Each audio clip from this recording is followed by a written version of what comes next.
months after fire gutted Johannesburg's Maxeke hospital, repairs are nowhere near complete. In fact, it's expected that the project will only be done and dusted by the end of 2023.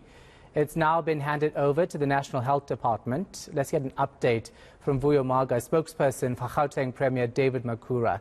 Vuyo, thanks for your time. We appreciate it. I guess the question is why 10 months later we are nowhere close to actually getting this hospital sorted out, and we still don't know the cause of the fire.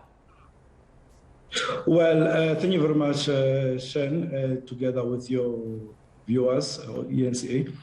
I think there were a couple of things. One, obviously, the building, that governed in terms of the city of Johannesburg now, are not necessarily the same as when the hospital was built. So we needed to make sure that we satisfy the regulator. In this case, it will be the city of Johannesburg. That would have been one case. But I think also in the center of it, there has been the disagreement between our two departments, in May, the Department of Health as well as the Department of DID, about the scope of the project, inclusive of the budget. But you'll also remember last week, we issued a statement suspending about 9 officials, 6 from DID as well as 3 from the Department of Health. So we received the SIU report around December, and we felt that there would be further delays on this matter unless something drastic is basically made. That's when then the Premier started to look for different options and actually signed a proclamation taking the powers from the implementing agency, in this case DID, back to Health, and obviously in conversation with the Minister to the National Department of Health, and that's how the DBSA was actually appointed in this case. Yeah, no doubt that the Premier made the right move here, but is it not a failing of the province that we actually have this situation in the first place, where you have two departments that are not working with each other on a very vital hospital in Johannesburg and this country, because there are patients referred from across the country to Maxeke? No, indeed, we are in agreement with you. That's what I'm saying is part of the, obviously, the issues. So if you look at the building regulations, the hospital will have been built somewhere in around the 70s. And obviously, there will have been new dispensation of the regulations now. So when we evacuated everyone to come back, we could not just bring everyone back. You needed to make sure that you passed the test of time of the current regulations. That's why the COJ, as a regulator, needed to actually work with us. So we could not just bring people back. We needed to make sure that we satisfy, the building standards according to the current regime of the standards, not the standards when the building was built. So it's one of the issues that obviously delayed. But also, as I'm saying, part of the issues will have been the scope of work, vis-a-vis also the budget. That's when the Premier actually sent the Director General of the department to go and mediate, and we felt that inclusive of that mediation, there's an issue of the SIU. So further capacity, obviously, because we suspended senior officials, further capacity will have been removed, and we felt that this is the direction basically that we need to take so that we can then bring another implementing agency in the form of DBSA to basically respond to the matter. Yeah, it's so sad that corruption and all of that has led to you having to mediate this situation, because ultimately it's led to a delay that's affected many lives. Let's talk about in terms of the investigation, what's happening, because we tried to get clear answers today about what was the cause of the fire. And emergency services initially said that, there were compliance issues, the hydrants weren't working properly, etc. Why do we not know the cause 10 months later? Well, Shen, one of the things that we could not necessarily do, we are obviously have got a direct interest to understand what will have been the cause of the fire. Unfortunately, we are obviously, this is our building. There are institutions that are meant to investigate that matter. That will be the city of Johannesburg together with the South African Police Services. So as soon as the report really comes to us to say this has been the cause of fire, and we believe that there has been a foul play, we actually in the recent past have got a history of making sure that we act in terms of those people who have been found in the wrongdoing. But we really don't want to venture into that, what really caused the fire.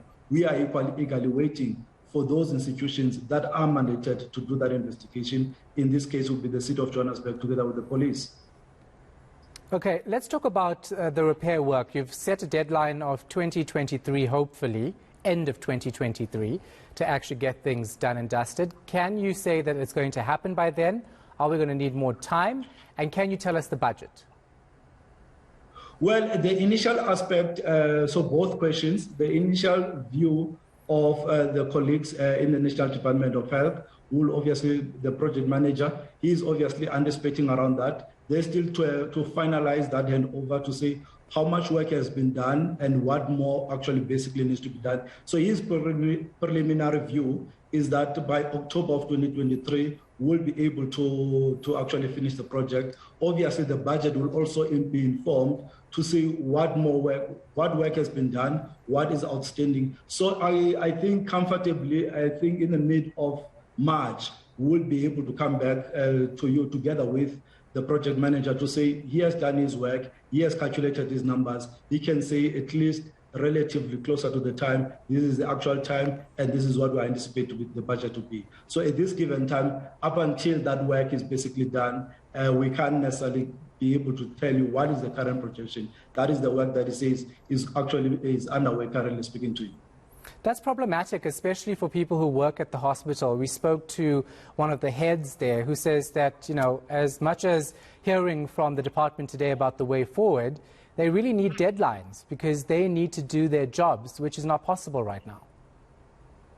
No, I am agreeing with you. I think that's an emergency for everyone. But realistically, if the project manager says, I need to have an appreciation of the current scope, so his preliminary view is that by October 2023, he'll be done with the work, but he still needs to get that handover to say how much more work has been done. So, for example, his view is that if immediate, you need to sort out the parking. So that's one of the things that he says, that's his immediate job, so that everyone can be able to make sure that the parking is quite important, because that's one of the critical issues that the staff has been raising, that the patients have been raising. But that full picture, as I'm saying to you, you'll be able to really get it as soon as the handover is done. He's got an appreciation what work has been done, how much more work needs to be done. Then we're able to then be specific to you to say, this is how much more work has been done. Yeah. This is how long it's going to take. This is the budget of it.